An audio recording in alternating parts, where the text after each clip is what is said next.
9 mars dernier, Libreville a enregistré la mort d'un jeune élève du lycée Léon Bar, soupçonné de trafic de Kobolo. Il s'est donné la mort en se jetant du haut de la passerelle piétonne justant son établissement.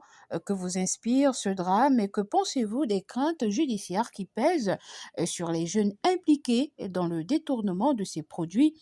Que doivent faire les autorités pour prévenir de tels drames? Comment éloigner les jeunes de ces substances détournées de leur usage initial? La rédaction d'Info 241 a baladé ses micros dans les rues des villes de Libreville et Port-Gentil pour recueillir vos avis et réactions. Les voici. Bon, d'abord, l'histoire là, bon, je viens d'abord à signaler que on va pas tout mettre sur la faute des stupéfiants. Selon on va dire quoi, les témoignages de ces condisciples de classe, ils traversaient des phases de dépression, de solitude, mais ils ne les montraient pas. Maintenant, cette solution, ce problème plutôt, qui est apparu qu'on l'a soupçonné de trafic de Kobo. D'après ce que j'ai entendu, on va dire, ses camarades ont dit que c'était pas pour lui, mais les agents de sécurité qui étaient au bord de l'établissement ont dit que c'était pour lui. Lui, il se défendait que c'était pas à lui. Voyant que les agents ne prenaient pas son parti, l'accusant et en convoquant ses parents, lui s'est dit que, hormis ce que j'ai subi encore à la maison, à l'école encore, on vient, on ne me croit pas, on m'accuse d'interlac et sous peine encore, on va encore m'enfermer. Donc, se jeter, c'était juste la goutte d'eau à... Ouais, tu vois un peu, non? Donc, moi, je vois que cette accusation, c'est encore là qui a fait déborder le vase. Il s'est dit, bon, comme on ne me croit ni à la maison ni à l'école, mieux vaut en finir. C'est une tragédie, c'est vraiment ça endeuiller le monde éducatif et tout, et le monde parental aussi, parce que tous les parents étaient concernés, j'allais dire, par rapport à cet événement de Libreville, parce qu'on pouvait s'imaginer que c'est notre enfant qui a posé cet acte. Donc nous sommes vraiment avec la maman ou bien la famille de ce monsieur, ce jeune homme, cet enfant qui a perdu la vie. Mais ce qu'il faut retenir, c'est que la maman étant présente sur les lieux, aujourd'hui c'est difficile de connaître les attitudes de nos enfants. Nous ne savons pas à la minute près ce que nos enfants peuvent poser comme acte. Ils sont des anges à la maison, mais dehors, ce sont des chefs de gang et autres et tout. Mais en parlant de leur comportement, les autorités aujourd'hui doivent faire vraiment ce que j'appellerais les états généraux de l'éducation, que ce soit civique, que ce soit culturel de nos enfants. Parce qu'aujourd'hui, ils sont beaucoup guidés par ce qu'ils voient dans les réseaux sociaux, la problématique des réseaux sociaux. Ils sont dictés par ce qu'ils voient, par ce qu'ils entendent. Parce que s'ils prennent, j'allais dire, la suite de leurs parents, les parents c'est l'ancienne génération. Donc c'est différent de ce qu'eux ils pratiquent. Donc nous demandons aux autorités de mettre un accent sur les mesures qui devaient accompagner l'éducation des enfants. Il n'y a pas seulement l'école. Les religieux ont aussi une partie à jouer. Les administrations chargées de tout ce qui est jeunesse doivent jouer leur partition. Pas seulement rester dans les bureaux, pas seulement faire des journées mondiales de l'enfance et autres. Ils doivent s'asseoir et trouver les mécanismes pour ramener la jeunesse dans le format que nous on a connu autrefois. Aujourd'hui, c'est pas facile, les parents, de sortir des phénomènes. Je vous disais en début que les parents sont aujourd'hui floués par les enfants. Le comportement qu'ils affichent à la maison n'est pas celui qu'ils affichent dehors. Ils se font souvent influencer facilement par les gens du dehors. Donc, nous allons jouer une partition. Aujourd'hui, l'enfant appartient à tout le monde. Donc, quand l'enfant à l'école, il appartient aux institutions. Quand l'enfant à la maison, aux parents. Quand l'enfant dans la société, appartient à toute la société. Donc, les parents, à leur niveau, doivent toujours éduquer, conseiller à cause de l'autorité parentale. Mais l'enfant est au milieu de plusieurs organisations que je disais étatiques, scolaires et autres. Les parents. Parlant de mesures judiciaires, je crois que nous devons reformuler par rapport à la jeunesse. Aujourd'hui, on parle de prison et autres. Non, ce sont des jeunes que nous gaspillons. Entre-temps, l'État a besoin d'eux à l'avenir. Il va falloir amener un nouveau système. Les travaux forcés. Un enfant, le matin, il est à l'école. Le soir, il doit travailler. Il faut une étude qui amène les enfants à continuer dans la société. Parce que les décisions judiciaires perdent parfois certains enfants après la prison. Parfois, ils deviennent vraiment de grands bandits. Sur 10, 6 deviendront de grands bandits, 4 pourront retrouver comme ça la vie sociale. Donc, il va falloir réétudier comment faire en même temps sévir sur les enfants, mais en même temps les amener à continuer le cursus. Ce drame m'inspire beaucoup de colère, beaucoup de frustration. Et je pense que pour remédier à ce problème, à ce phénomène, il va falloir d'abord que les plus hautes autorités puissent assainir leurs propres structures. J'entends par là les structures de sécurité. Parce que nos structures de sécurité se trouvent aujourd'hui être déjà infiltrées par ces mêmes dealers, parce qu'il y a des forces de l'ordre qui entretiennent cet état de choses. Ça c'est déjà vu, ça se sait. Donc les autorités doivent prendre des décisions assez fortes, courageuses, pour déjà frapper dans la fourmilière. Donc agir au niveau de leurs membres qui s'occupent de la sécurité.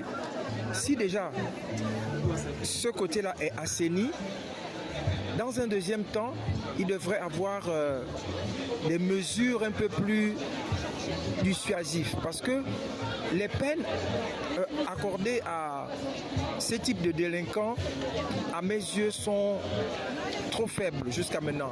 Ça n'arrive pas à les convaincre de pouvoir ne plus s'engager dans cette voie-là. Donc, ils doivent être un peu plus rigoureux. Pour ma part, la justice au Gabon est vraiment faible. Et cela permet à ces jeunes, à ces dealers,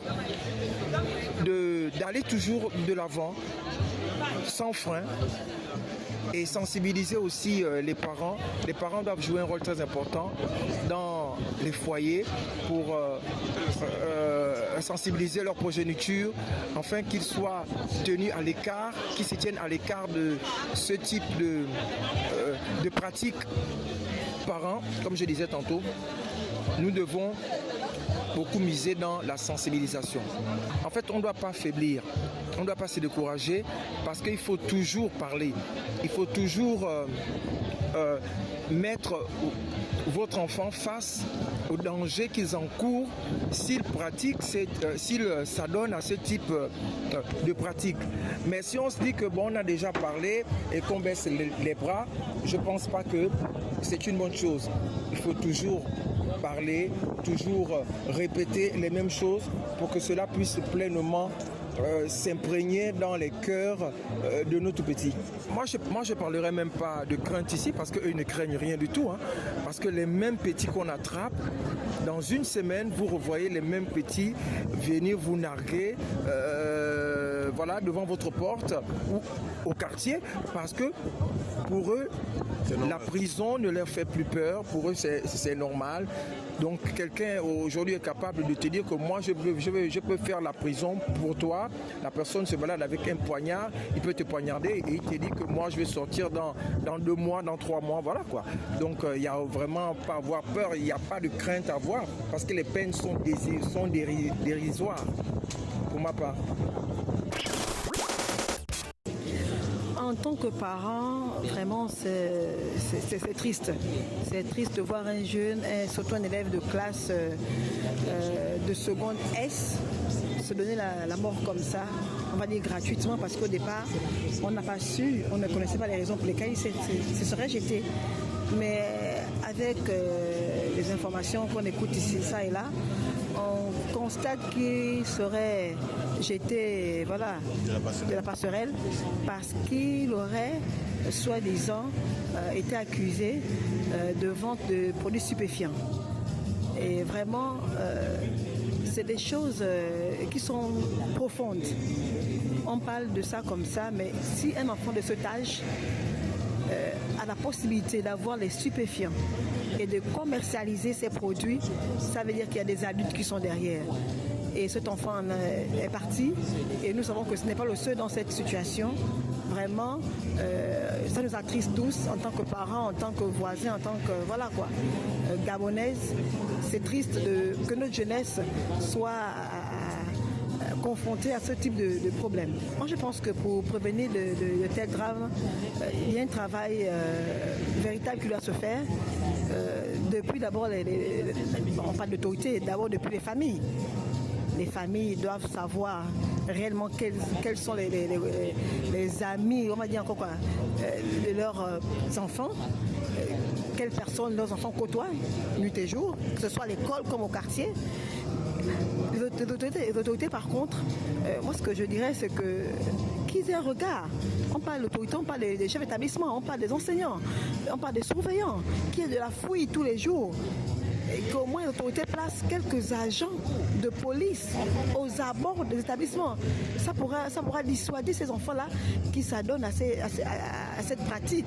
Vraiment que l'autorité se lève et essaie de trouver des solutions palliatives comme une police scolaire, par exemple, pour sillonner l'établissement, les lycées et collèges, tous les jours, afin que ces produits ne puissent plus rentrer, parce qu'apparemment, on a comme l'impression que les lycées et collèges sont devenus les foyers, c'est-à-dire que c'est des lieux où ils ont plus de clients pour leur commerce des produits stupéfiants. Je pense que quand vous regardez bien la vidéo de ceux de Lambaréné, je pense plus qu'il était... C'est comme s'il voulait rigoler en fait. Mais au départ, on se dit qu'il veut rigoler, mais si on regarde un peu plus en profondeur, notre jeunesse va mal. Notre jeunesse va très mal. Il faut que les psychologues également, les établissements, fassent quelque chose, qu'ils aient des entretiens avec nos jeunes. Ça, ce n'est qu'un cas parmi tant d'autres. Voilà, et ça a été reproduit à Lambaréné. Parce que tout simplement, ils sont tellement libres à travers les réseaux sociaux, à travers tout ce qui se passe. Ils se sentent libres de faire ce qu'ils veulent. En dépit de leurs parents, en dépit des chefs d'établissement, en dépit de tout ce qu'ils ont autour d'eux, ils ne prennent pas ça, leur vie à cœur. Ils se disent que la vie, c'est la blague. Alors, je tiens d'abord à exprimer ou à présenter mes hommages, mes condoléances aux familles concernées, les parents de cet enfant, parce que perdre un enfant, c'est d'abord une douleur et dans de quelles conditions. Et pour ce qui est normalement du décès, je dirais que les responsabilités sont partagées. Et j'ai envie de dire que les responsabilités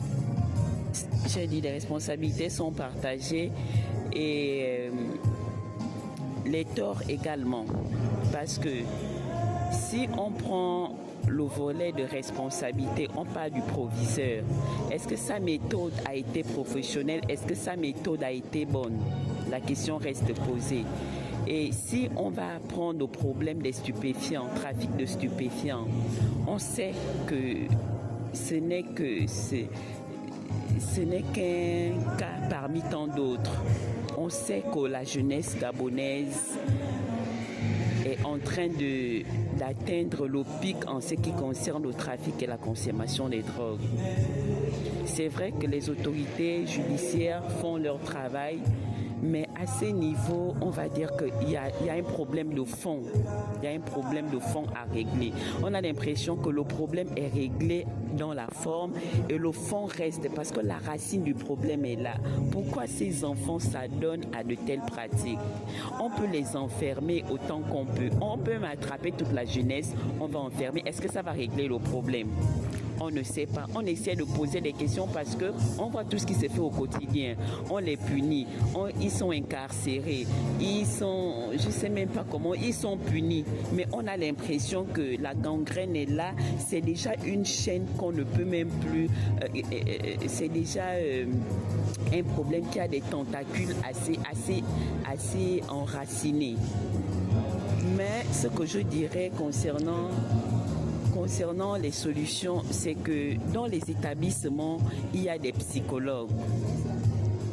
il y a des psychologues et je pense que le travail des psychologues est également de prendre chaque enfant individuellement. Je ne sais pas comment les psychologues travaillent dans les établissements, mais on se dit que si un réseau a déjà été démantelé dans un établissement, la première des choses serait d'abord d'amener ces enfants chez les psychologues pour comprendre les raisons pour lesquelles ils sont impliqués dans ce genre de trafic. Parce que si on alerte d'abord les autorités judiciaires, quand eux ils arrivent, quand les autorités judiciaires, quand elles arrivent, elles veulent faire leur travail. Or, quand elles font leur travail, elles ne font pas le travail des psychologues. En fait, chacun à son niveau doit jouer sa partition. Pourquoi? Parce que cet enfant qui a sauté, c'était déjà quoi sa psychologie? Lui, quand il a pensé aller sauter parce qu'on a appris qu'il était dans le trafic, dans la vente de stupéfiants, comment il était dans sa tête, on ne sait pas. Mais on se dit que s'il avait été suivi s'il avait été entendu, écouté par les psychologues, il n'allait pas se sentir condamné. On se dit qu'il a eu peur de la prison. Il s'est certainement dit que si on m'a pris en flagrant délit, on dit que je vends de la drogue, on va m'emmener en prison et je ne suis pas prêt. Et donc du coup, il a trouvé mieux d'aller se jeter. Certainement même, c'est ce qu'il a emmené à vendre de la drogue. Parce qu'il s'est dit, de toutes les façons, je n'ai rien à faire de ma vie, je veux vivre. On ne sait pas. Est-ce que c'est pour des raisons de survie? Parce que beaucoup m'ont dit que je suis dans ça, c'est ce qui me permet de payer mes études, c'est ce qui me permet de vivre. Je n'ai autant de raisons. Maintenant, pour ce qui est des parents, vraiment, nous, parfois, on ne connaît même pas nos enfants. On a les enfants qui ont des doubles personnalités. L'enfant, il est ange quand il est à la maison. Quand il sort de la maison, il devient quelqu'un d'autre. Donc là, je n'ai même pas envie d'imputer la responsabilité aux parents parce que moi-même, je suis parent. J'ai mes enfants à la maison. Quand il est chez moi, il est modèle. Je vois. Je ne sais même pas qui souffre dedans de lui ou qui consomme de la drogue. Parce qu'on peut avoir un enfant qui consomme de la drogue sans le savoir.